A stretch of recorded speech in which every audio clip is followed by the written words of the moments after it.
What's up guys, this is your favorite fanfic YouTuber, the Fanfic Majesty. Join my Discord if you want to chat and share your thoughts, the link is in the description.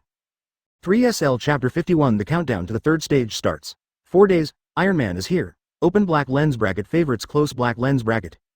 Seeing Natasha Romanoff's resolute face, Nick was full of depression, but at the same time couldn't help arousing curiosity. What did that be ****** Lei do to Natasha Romanoff last time, so that she had such a big resistance mood? However, curiosity is nothing but curiosity, and Nick dared not speak out to avoid provoking Natasha Romanoff. During this time, you just stayed in the training room, and you may not know what's going on outside. Just a few days ago, the military launched a campaign against Lei, but it failed. Moreover, in that battle, the military launched a campaign against Lei. Wan Jingray died in battle, the Lieutenant General, General Suze died in battle. Natasha Romanoff agent, I hope you understand that our opponent this time is terrible, and we can no longer let him go. Otherwise, I don't know how many people will die in the future.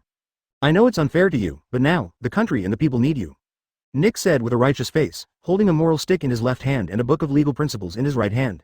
This thing is basically useless to bad guys, but to good guys, it is a big killer comparable to nuclear weapons. Is Natasha Romanoff a good person? No. Does she have a sense of justice in her heart?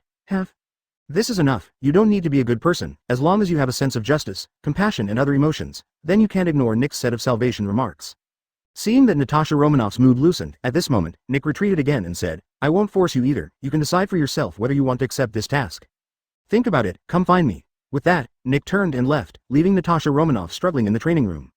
Back in the office, Nick thought about it, and then called the search and rescue team. Where have you been? Director, we have already arrived at Konluomi, and it is estimated that the return journey will take another 6 days. It's been too long, I'll send someone to pick you up. Nick said that he could wait before, but after convincing Dr. Octopus, S.H.I.E.L.D. urgently needs a powerful superhuman to sit in command. Clear. After hanging up the phone, Nick flipped through S.H.I.E.L.D.'s daily anomaly report again, wanting to see if he could still find someone like Dr. Octopus. Countdown to start the third stage. 4 days, Stark Industries. Tony, after studying for a day and a night, completely gave up the idea of using other energy sources to drive the Mark I. Still, the problem is that the battery life is insufficient, and the general energy source is difficult to support the long-term activities of the Mark I. Advertisement no way. Tony finally set his sights on the unfinished Arc Reactor. Although it is only a semi-finished product, the Arc Reactor still contains huge amounts of energy, but because it is a semi-finished product, it is easy to cause the energy to go out of control if it is assembled on the armor rashly. Once the energy is out of control, the consequences will undoubtedly be disastrous, and the entire Niuyo city may be wiped out. Therefore, if you want to use the semi-finished Arc Reactor, you need a transfer device. For this reason, Tony became busy with this medium-mounted device, and wanted to develop a transfer device that would allow the Arc Reactor to smoothly deliver energy. Unfortunately, in the end, it failed, because the transfer device can hardly withstand the huge amounts of energy transmission of the Arc Reactor.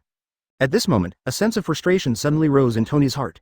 As the world's top scientific research genius, there are always only things he doesn't want to study, and there is nothing he can't research. But this time, he encountered huge amounts of failure on the Arc Reactor. Just when Tony's mood became depressed because of this, suddenly, the sound of JARVIS beating suddenly sounded. Sir, perhaps, you can try to use the human body to mediate energy delivery. Are you kidding me? The human body is so fragile. Tony subconsciously wanted to veto it, but in an instant, he was stunned. It seems that this method is not impossible. If we say what is the most sophisticated instrument in the world, it is not all kinds of high-precision technology, but the human body. Intelligent life is a miracle created by the Creator. Every human body contains a huge neural network. If the Arc Reactor is loaded in the human body, it will use the neural network to transmit energy. Then the energy in the Arc Reactor can be dispersed into countless strands of energy and sent to the Mark armor, which in turn can be used as energy drive.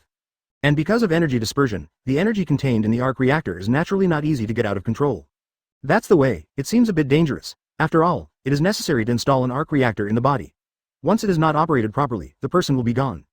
For a moment, Tony couldn't help but fell into a tangle. Plot needs, after all, the new elements have not been found by Tony. Everything is nonsense by the author, don't take it seriously, ahem. This is not a technical novel, it's just a brainless novel, don't spray it, don't spray it. Close black lens bracket. Do you want to try it? This idea kept echoing in Tony's mind, and he would never have tried it before. Advertisement: he is a billionaire, how could he make fun of his own life? But thinking about the shame Lei brought to him, if he succeeded, he would be able to wash away the shame. For a moment, Tony's wavering heart suddenly became firm. JARVIS, put me in touch with the medical team for surgery. Sir, are you sure you don't think about it anymore? Don't think about it, Tony said firmly. Upon hearing this, JARVIS stopped dissuading him and contacted the medical team directly. Soon, the medical team was in place, and it took 6 hours to successfully insert the Arc Reactor on Tony's chest. After resting for 2 hours, when night fell completely, in the laboratory, Tony put on the Mark armor again, and quickly linked with himself.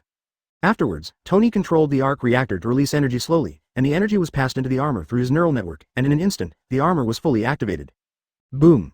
With a roar of huge amounts of, Tony, who was driving the Mark armor, flew out of the laboratory. Iron Man, just announced, night, enveloped in Manhattan, or the familiar bar. Natasha Romanoff reappeared here with a complicated expression. Last time, it was here that she suffered a great humiliation. She thought that she would never come here again in this life, but unexpectedly, in just a few days, she came here again. A self-deprecating smile appeared on her face, and then Natasha Romanoff twisted her waist and slowly walked into the nightclub. Entering the nightclub, Natasha Romanoff found Li Yi at the familiar booth on the second floor, ignoring the fiery gazes along the way. Unlike the last time she played tricks, this time, she walked straight to the second floor. At the stairs, Keneal was in charge of guarding and forbidding unrelated people to wait upstairs. When he saw Natasha Romanoff walking towards him, he couldn't help being slightly stunned. He didn't forget that it was because of this woman that he was almost killed by his own boss. Why, can't I go up? Natasha Romanoff looked at the dazed Keneal and said with a cold face. Chapter 52 then, how about I be your prey tonight? Open black lens bracket favorites close black lens bracket. The crisp voice of Natasha Romanoff immediately pulled Keneal back from his daze, hesitation, and then he said, I need to report to Booze, miss, wait a minute. After speaking, Keneal turned and went upstairs. Upstairs, Li Yi was chatting happily with some hot girls when Keneal suddenly came to him and whispered something in his ear. Hearing this, the corners of Li Yi's mouth curled up involuntarily. It's her, let her come up. Understood the boss. Keneal nodded, then turned and left. After a while, Natasha Romanoff slowly walked up from the stairs. As she appeared, the eyes of everyone on the second floor fell on her. The woman was looking at the new competitor, while Li Yi looked at her playfully. He didn't expect that she would dare to appear in front of him. Could it be that the lesson from last time was not enough? Or do you still want to see his G ability?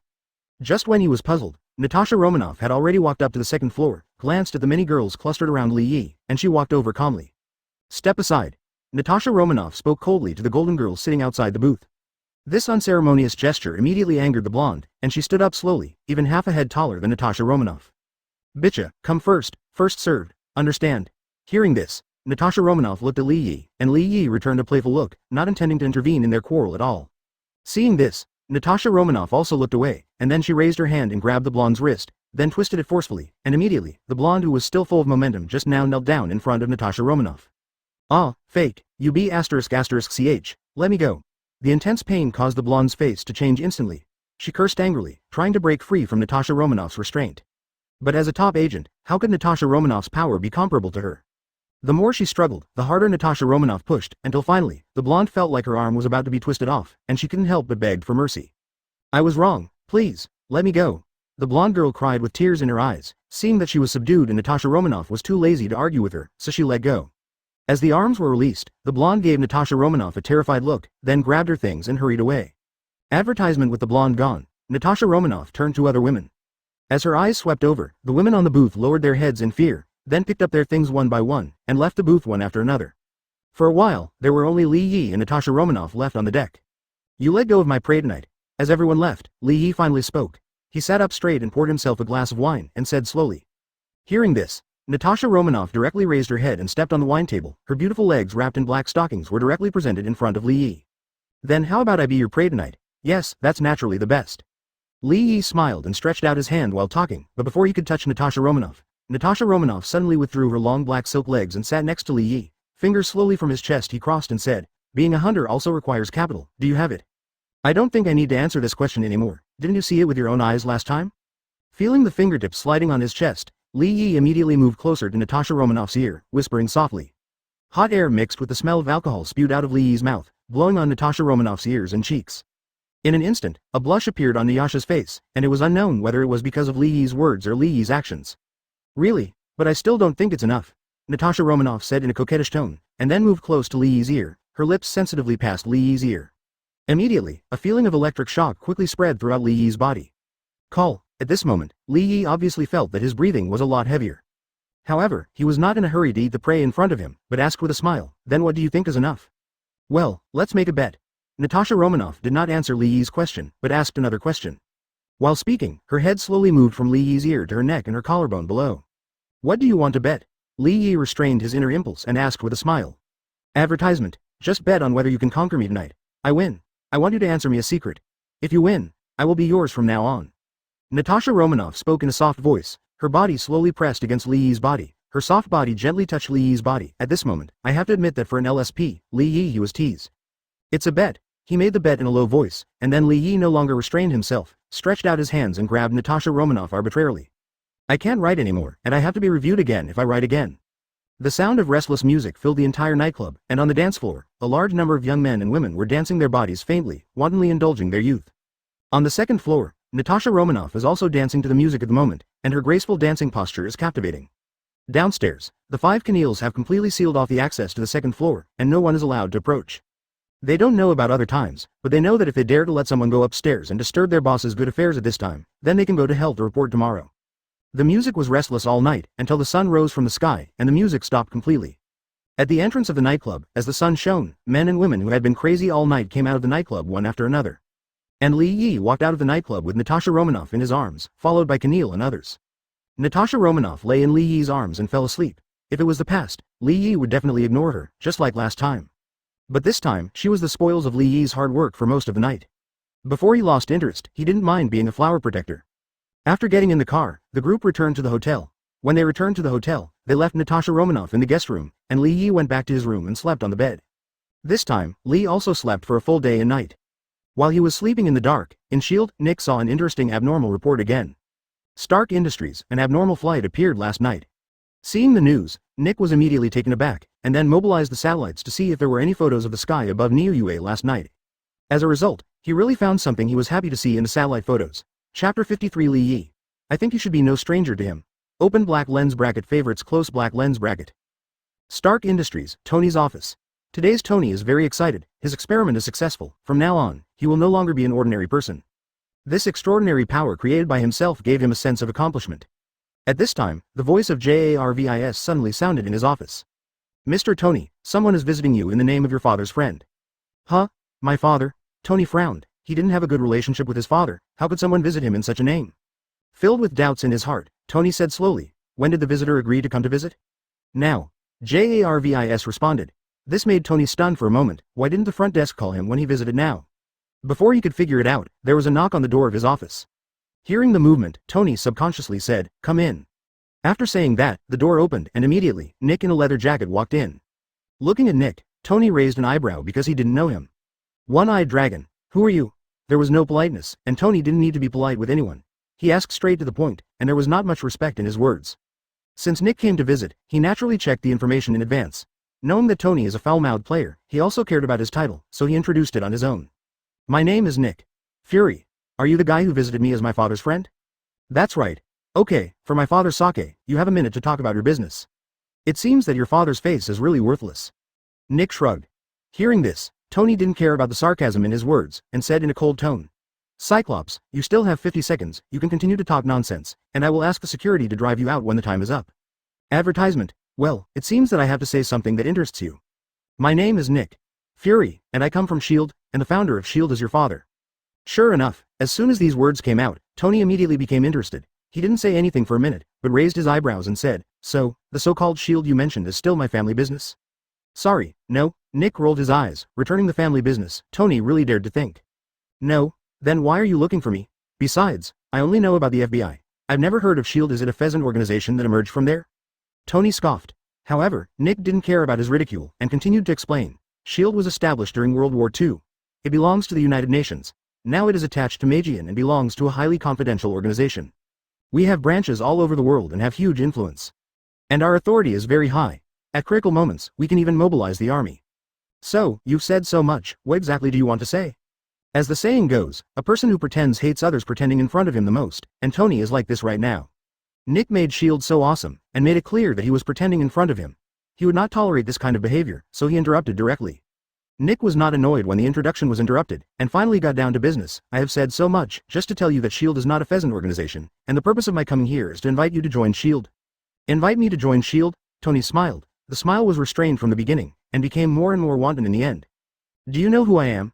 Do you know where you are? Why do you think that I, a person worth tens of billions, will join that shit S.H.I.E.L.D. in your mouth? Is today April Fool's Day? Are you kidding me? Yes. To be honest, when he knew that Tony had a bad mouth, Nick was ready to not be angry no matter what he said. He had done this very well before, but the clay figurine was still angry. Tony caught him like this, and he was almost talking shit about him and his S.H.I.E.L.D. Nick finally couldn't help it. Shut up and listen to me, Nick whispered, his voice echoing through the office. Tony, who was yelled at, was taken aback for a moment, and then an angry expression suddenly appeared on his face. Fake, what is your status? Dare to talk to me like that? Advertisement. Seeing that Tony was about to fully fire, suddenly, a name popped out of Nick's mouth. Lei. These two words seemed to have a special magical power, and as the words fell, Tony, who just wanted to scold Nick's family all over, fell silent instantly. Seeing that Tony was quiet, Nick also heaved a sigh of relief. He came here to recruit talents, not to quarrel, so he took advantage of this rare vacancy to speak quickly. Our SHIELD's accusation is to be responsible for handling abnormal events around the world, and Lei is one of the anomalies to be dealt with. In fact, the reason why I invited you this time is also to deal with Lei. I think you should be familiar with him. Nick said something with a strange expression. No way. Tony's greatest reputation in Niue is not his reputation as the Helm of Stark, but his reputation as a playboy who hangs around flowers all the year round. But it is such a playboy who has pried off countless corners of other people, and one day he will be pried off by others. It is simply an anecdote through the ages. When Nick got the news, he wondered if the intelligence agent had made a mistake, and confirmed it several times. This is also the reason why he has the confidence to recruit Tony. He wants to deal with Lei, and Lei just happens to have a grudge against Tony. It's perfect. Otherwise, he really doesn't know how to recruit Tony. After all, just like Tony said, he is a billionaire in the helm of Stark Industries. He is not crazy. Why should he join S.H.I.E.L.D.? In this regard, Nick can only thank Lei for doing a good job, even being able to pry away the corner of Tony's wall. Otherwise, he is really unattractive. I admit, you did convince me, but why should I join you? I can handle that damn guy myself. Tony gritted his teeth and said, after listening, Nick unhurriedly took out a document that he had prepared a long time ago and handed it to Tony. This is the information about Lei. Perhaps, you should read it first before saying this. Seeing this, Tony couldn't help but took the information, and then looked it up. It doesn't matter if you don't read it. After reading the first page, Tony was stunned for an instant. Although he knew that Lei was a wanted criminal with some skills, he really didn't know that Lei had done so many things, killing security officers, slaughtering the military, and killing 2 generations of helmsmen of Osborne Industry one after another. It's not that his identity is not qualified to know, but that he rarely pays attention to these things. In addition, he has a bad temper and bad popularity, and no one told him, so he didn't know what Lei was doing until now. Chapter 54. The countdown to the third stage starts. One day. Open black lens bracket favorites close black lens bracket. Are you sure that guy did all these things? Tony said in disbelief. Nick nodded, and then reminded. There's more to come, keep watching. Hearing this, Tony couldn't help but continue to read, and what was recorded later was not Lei's deeds, but his ability. Immortal, summoning life in black, physically strong, far beyond ordinary people. Looking at this series of information, Tony felt that his worldview had been greatly impacted. Especially as a scientist, it is really difficult for him to understand some of Lei's abilities. For example, immortality. How could a creature have such an ability? A creature that can achieve this level should not be considered a human being. Calling it a god is not too much. No, the gods are an insult to Lei. After all, gods can die, but they live longer than ordinary people, and Lei is directly immortal. Good guy. Tony called it good guy in his heart at this moment. I really don't know if I don't read it. I was shocked when I saw it. Before Tony thought that he could beat Lei after wearing the steel armor, but now that he read Lei's information, he found that he was a little less confident. But in order to prevent accidents, he couldn't help but ask.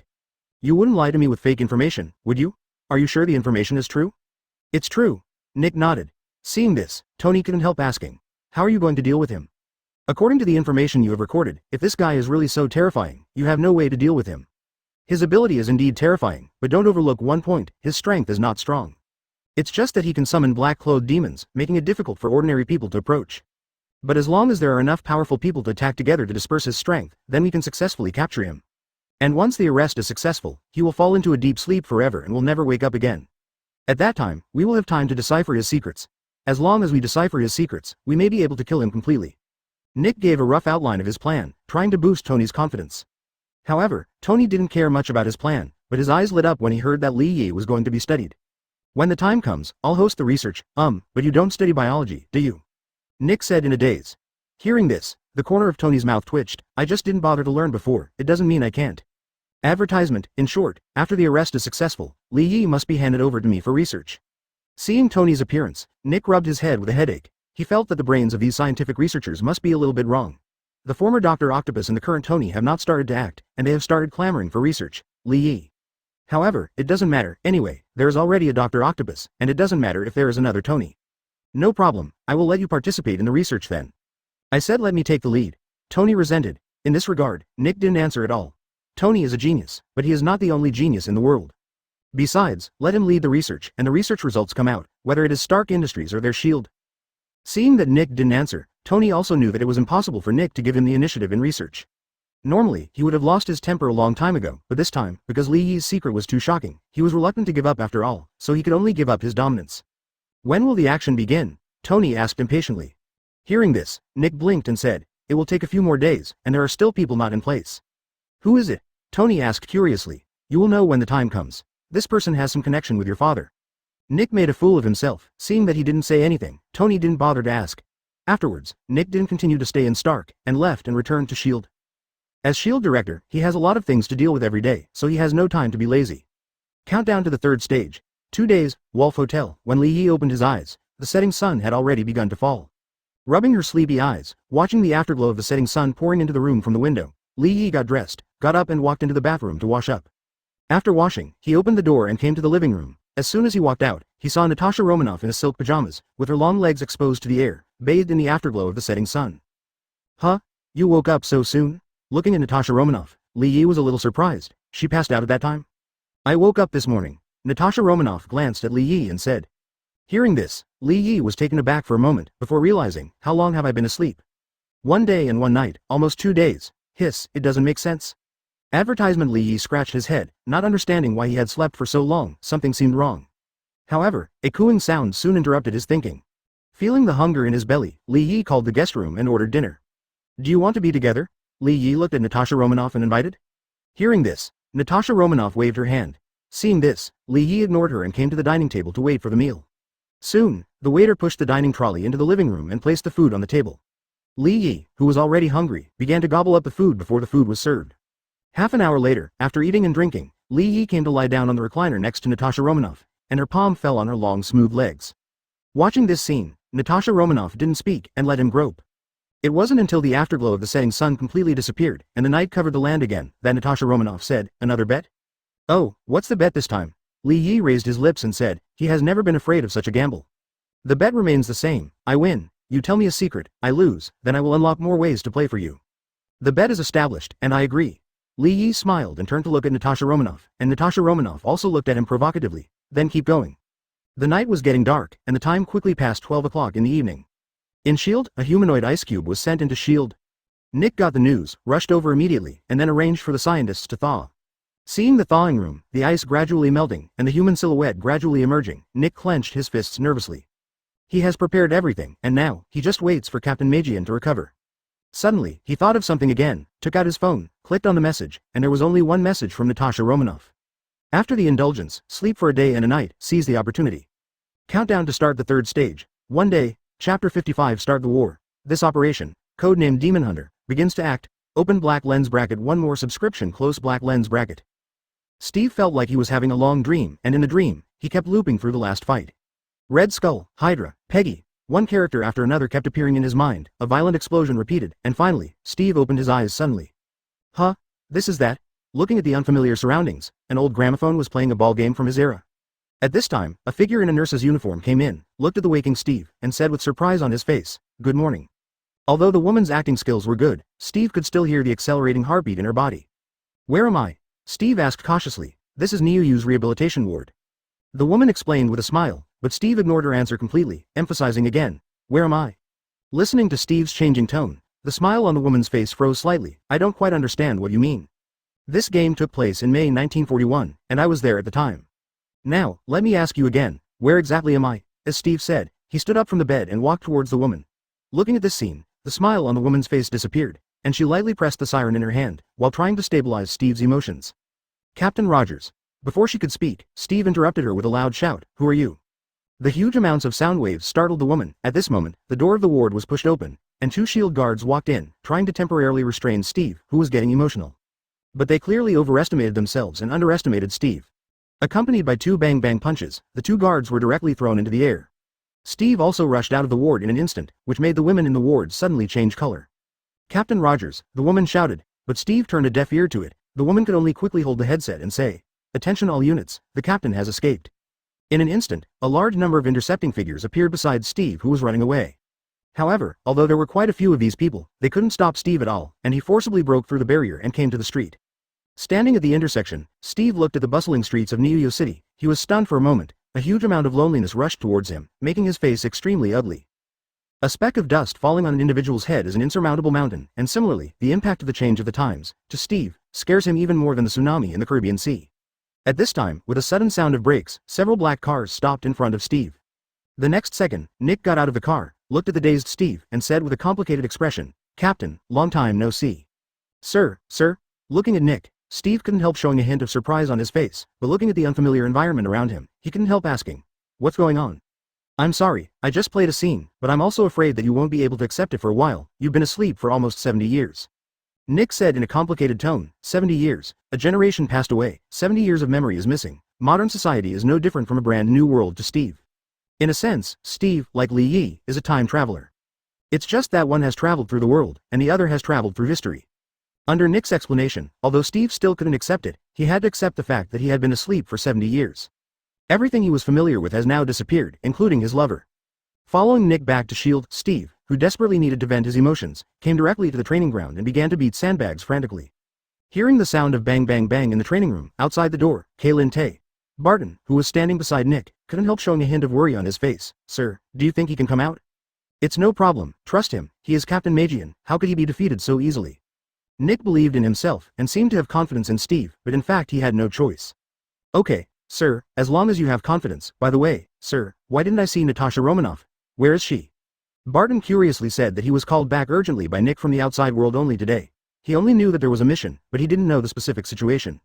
Nick, who was still worried about Steve's emotions, changed his expression slightly when he heard this, and then said calmly, "Natasha Romanoff is on a mission, and it has something to do with the mission that called you back this time. When the mission is over, you will be able to see her." I see. Barton nodded and stopped asking, then turned and left the door of the training room, leaving Nick waiting outside the door. In a twinkling of an eye, 2 hours passed, Steve had smashed the 5th sandbag, and Nick finally walked in from the door. "How is it? Are you in a better mood?" "It's okay. Are you here to talk about the mission, sir?" Steve said without turning his head. Although he has slept for 70 years, his brain is still not stiff. Nick, the S.H.I.E.L.D. director, waited for him outside the training room for 2 hours. It would be abnormal if he was fine. "Advertisement, it seems that you are in good condition, and you have reacted so quickly. There is indeed something that needs your help. Really, you don't just want to send me a random mission to let me return to this world?"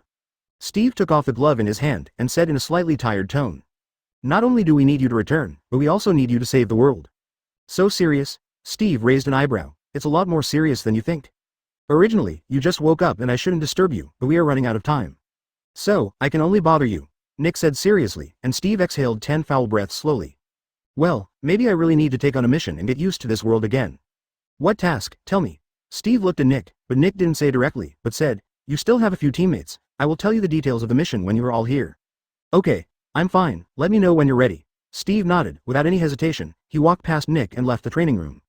S.H.I.E.L.D. conference room. After convincing Steve, Nick immediately started calling the others. Dr. Octopus, Iron Man Tony, Hawkeye Barton, Beautiful Pointed Captain Steve, plus him, S.H.I.E.L.D. director. 5 people formed this meeting. There were waves of vibrations, and under the leadership of a staff member, the Dr. Octopus who was notified came to the S.H.I.E.L.D. conference room.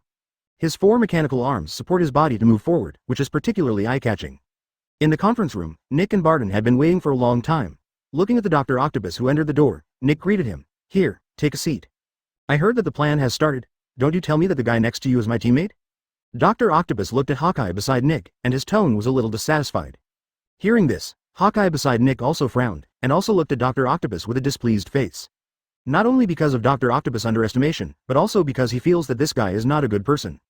"Don't worry, he is indeed your teammate, but it's just one of them. Just wait patiently for a while." Nick spoke soothingly. Hearing this, thinking about the secrets about Li Yi, Dr. Octopus still forcibly restrained himself. A few minutes later, the door of the meeting room opened again, and Tony in a suit walked in arrogantly. Looking at the person coming, both Dr. Octopus and Hawkeye had a look of surprise in their eyes. Tony, girl dating a famous playboy, both of them know each other, but what is this guy doing here? Is this playboy also their teammate? This thought arose in the minds of both of them at the same time, and sure enough, what Nick said next proved their guess. "Let me introduce you, Tony Stark. I'm sure you're all familiar with it. He's also one of the operatives this time." "Sir, are you kidding me?" This time, before Dr. Octopus could speak, Hawkeye couldn't help standing up. Participating in missions with a playboy was something he never thought of. As his words fell, Dr. Octopus also opened his mouth to express his dissatisfaction. "Nick, I think, you need to give me an explanation." Seeing that the two were dissatisfied, Nick was explaining to them. However, before he could speak, Tony on the side started to yell with displeasure. "Facial paralyzed man. You seem to have a problem with me? What? Could it be that you are jealous that I am more handsome and richer than you?" And you, an octopus monster? What kind of shape are you, with a few mechanical arms, pretending to be a future soldier? By the way, you seem a bit familiar. I remembered, aren't you the Otto who failed the experiment? Why, your new energy experiment succeeded? Shall I give you some pointers? It was good that Tony didn't speak, but when he spoke, he immediately offended the two of them to death. Nick on the side didn't have time to make amends, so he couldn't help but patted his forehead. You have sharp teeth and a sharp mouth, but I don't know if your ability is as good as your tone.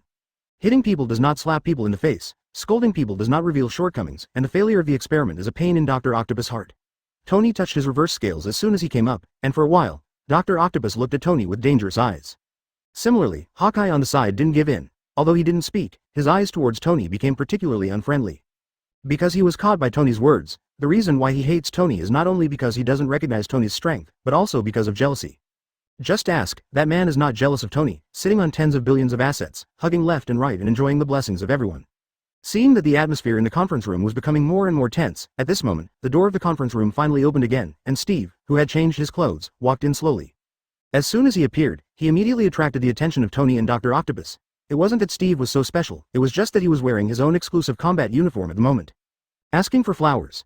Advertisement. Since World War II, Captain Magian has become a well-known hero, and his image has spread to thousands of households. Therefore, Tony and Dr. Octopus couldn't help but stare blankly at the clothes on his body. Tony couldn't help complaining on the spot. Nick, this is the guy you got from there again, wearing such old-fashioned clothes. Is the car thinking of himself as the beautiful captain? Shall I sponsor him for a battlesuit? I didn't find him, I dug him out of the glacier. Nick shrugged, and at this moment, Steve the husband also came in front of Tony, looked at Tony and said, "Are my clothes very old-fashioned?" While talking, Steve put his palm on Tony's shoulder and exerted a little force on his hand. Suddenly, there was a clicking sound, which made Tony change color instantly. "Fuck, let go!" Tony yelled. Steve frowned and let go, then turned to look at Nick. "This guy is also my teammate. This physical fitness is not even comparable to ordinary soldiers." 17. Listening to Steve's question, Nick immediately explained. His strength is not reflected in his physical fitness, but in his clever brain. By the way, I forgot to say that he is Howard's child. Huh? The guy's kid? No wonder. Steve was taken aback for a moment, and then looked at Tony with a smile on his face. Tony, who was about to get angry, looked at his expression and suddenly felt uncomfortable. Because, it was the way the elder looked at the younger, just like he looked at his little niece, which made him feel a chill in his heart. "No, who the hell are you?" Tony couldn't help asking, and when the words fell, Steve didn't keep it up, and introduced himself directly. Point 0. My name is Steve Rogers, please take care of me. Steve said politely. Aside, Dr. Octopus looked at his outfit and thought of something instantly. His face changed slightly. Are you Captain Beautiful Point? That's right. Steve nodded, and suddenly, Dr. Octopus couldn't help showing a look of shock on his face. This is a character from the last century. Where did Nick dig up this old antique? Dr. Octopus glanced at Nick in surprise, then stopped talking and sat down quietly. If it is Captain Magian, he is indeed qualified to join forces with him. As for Tony and Hawkeye, as long as it doesn't prevent him from catching Lei, it doesn't matter if there are 2 more people. As for Tony, after knowing Steve's identity, he didn't speak anymore. After all, he still had to call Steve uncle. Seeing that several people had quieted down, Nick, who presided over the meeting, was also slightly relieved, and immediately began to get to the point. Everyone, now let me tell you about the mission situation. In front of you, there is a prepared target information, you can watch and listen to it. Target Lei, Chinese-American risk rating SSS. This is an extremely crazy goal. Lawlessness is an adjective of character to others, but to him, it is his nature. The detailed ability of the target is available in the information in front of you, so I won't go into too much detail. Next, let me directly talk about the action plan. Before you, our shield has dispatched a top agent to drain the energy of the target. So, while you're on the move, there is an advantage that the target may be tired, maybe even asleep. If possible, then I hope that you can take him down without disturbing him.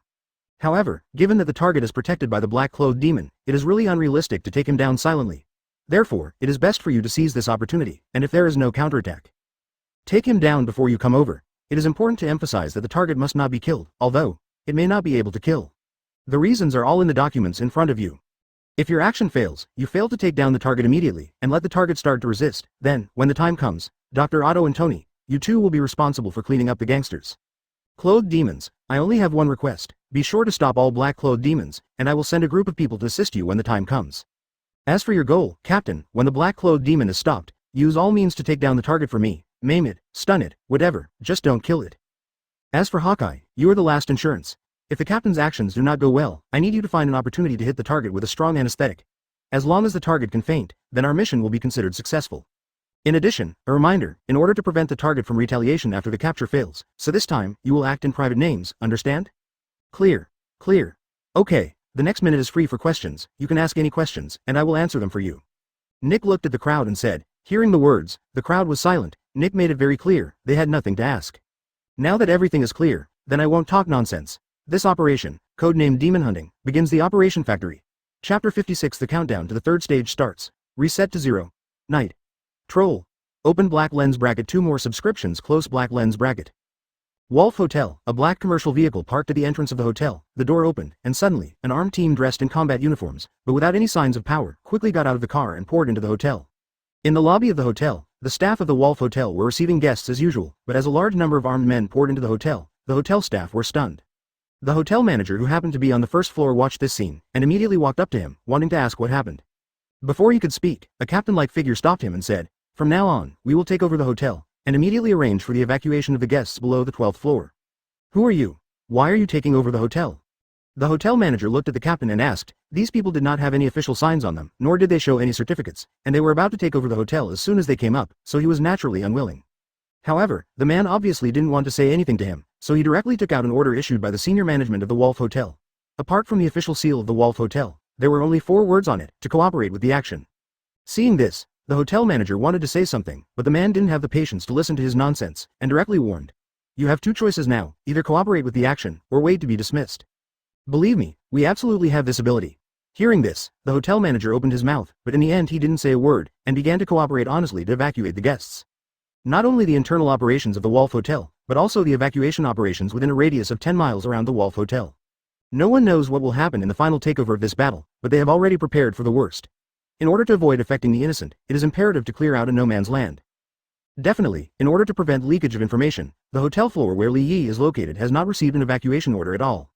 It can be said to be cruel, or it can be said to be unfair, but people at this level have already been abandoned by default, and they will be buried with 307.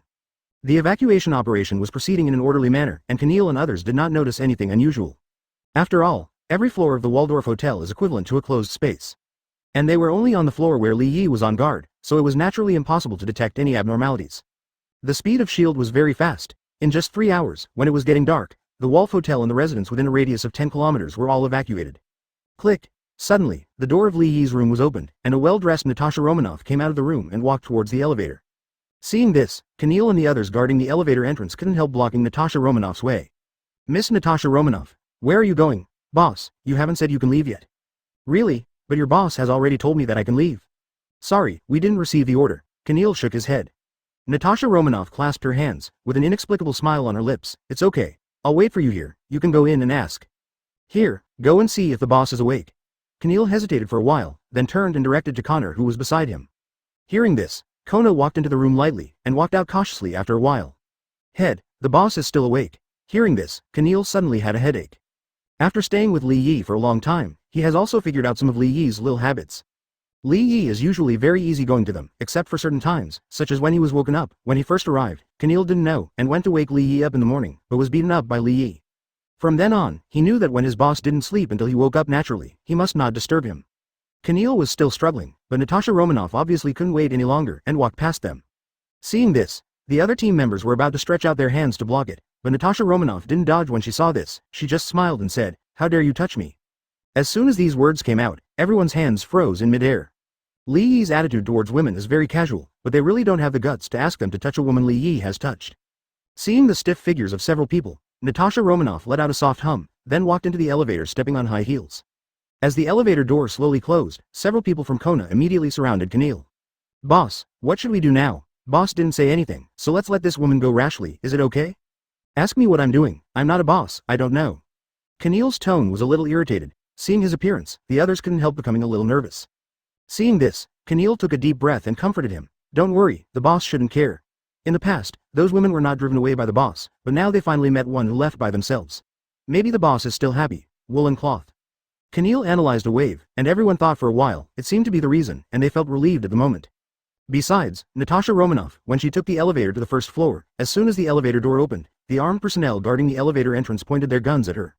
After seeing her appearance clearly, the team leader's expression changed suddenly, and he quickly motioned his subordinates to close their guns, and then took the initiative to salute. Natasha Romanoff, agent. Well, where's the chief? The director is outside, the team leader said. Take me to the chief. Understood, Natasha Romanoff, agent, follow me. The team leader responded and told his subordinates to stand guard. He then left the hotel with Natasha Romanoff and came to a tall building 100 meters away from the hotel. Here is the temporary command point for this operation. Advertisement in the command room. Nick, Steve, Tony and others were waiting anxiously, and Tony, who was wearing a battle armor, couldn't help the desire to do something in his heart, and couldn't help asking, "Why haven't you started to act? How long will you have to wait?" After saying that, Nick looked back at him and said seriously, "This operation is different from the past. We only have one chance. We must seize this opportunity. So don't worry, be patient."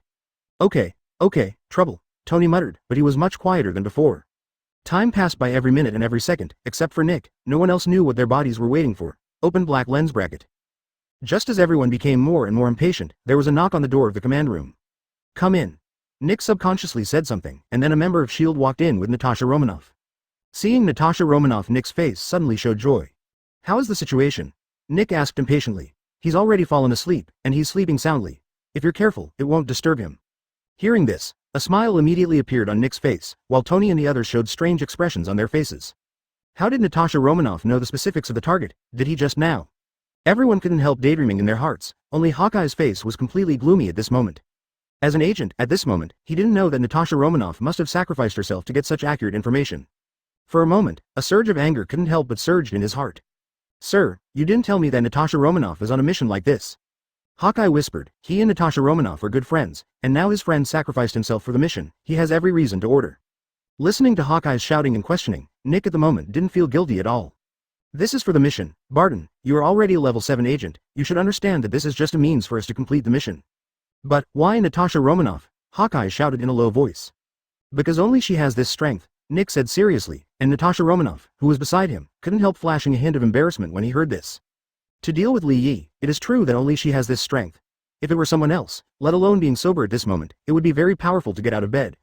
From this point of view, there is nothing wrong with what Nick said, but this is really weird to Natasha Romanoff. Seeing that Nick and Hawkeye were still arguing, Steve on the side couldn't stand it any longer, and said directly, thinking about what to say to the two of them, "I think you should put down the quarrel first. If this lady is what you were waiting for, Director, then I think the time you have to wait for should have come."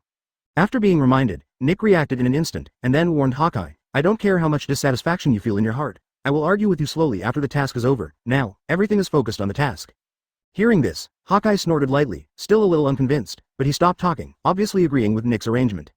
"Okay, everyone, the time waits for no one. Let's go together. Don't forget your battle plan." Clear. With a sound, the octopus climbed out of the window directly, and Steve quickly went downstairs through the stairway. Plan Level 1. Try to take down Li Yi while he is asleep. The executors of this plan are Steve and Dr. Octopus. After all, this operation needs to be kept quiet throughout the whole process. Tony's current armor is not the best, and the sound is ridiculously loud when he starts it up, so he will not participate in this round of operations. As for Hawkeye, his strength lies in long-range attacks. Can't help either. Originally, Nick thought that Steve could only try it alone at this stage. Unexpectedly, Dr. Octopus is so proficient at controlling his tentacles that he can move forward silently. In the end, the plan executor of Level 1 decided on the two of them. The two left the temporary headquarters building, one inside and one outside, and headed towards Li Yi's floor respectively. Steve, who walked inside the hotel, didn't climb the stairs this time. The reason is that the Wolf Hotel has no stairs for him to climb, so he can only take the elevator. As the elevator ascended to the first floor, the elevator soon stopped at the floor where Li Yi was. At the elevator door, Keneal walked in and watched the elevator parked on their floor vigilantly. It's not that he found anything, it's just that he will check all the people who arrive on this floor to prevent accidents. As a result, the moment the elevator door opened, before a few people could react, the memory shield directly bumped into them head-on. Bang bang bang. Accompanied by a series of soft noises, the moment Keneal and the others met each other, Steve fell to the ground. This made a few people look like a few weak chickens, unsightly. But this really can't be blamed on a few people. No matter how good they are still in the range of ordinary people, while Steve has stepped into the extraordinary. When an ordinary person collides with an extraordinary person, what is the difference between that and an egg hitting a rock? The answer is to ask for a dead end. Therefore, it is normal for several people to be dealt with face to face, and it is not normal if they are not dealt with. Advertisement. Moreover, they have to be thankful that it was Steve who met them this time. He just knocked them out and did not kill them, otherwise they would all die. Nil and the others were knocked out, but Steve didn't delay. Putting on, he quickly came to the outside of Li Yi's room. With a slight force on his palm, he directly broke the door lock and pushed the door open. Entering the living room, his ears moved slightly, and he suddenly heard the sound of breathing coming from the room on the right. Immediately, Steve's footsteps became more and more gentle. He slowly approached the room, pushed the door open and entered. Just after he entered the room, Dr. Octopus also quietly climbed up on the outer wall. The two people's gazes met for a moment, and they nodded silently. He looked at Li Yi, who was lying on the bed. 1 step, 2 steps, Steve approached slowly, and Dr. Octopus was ready outside the window.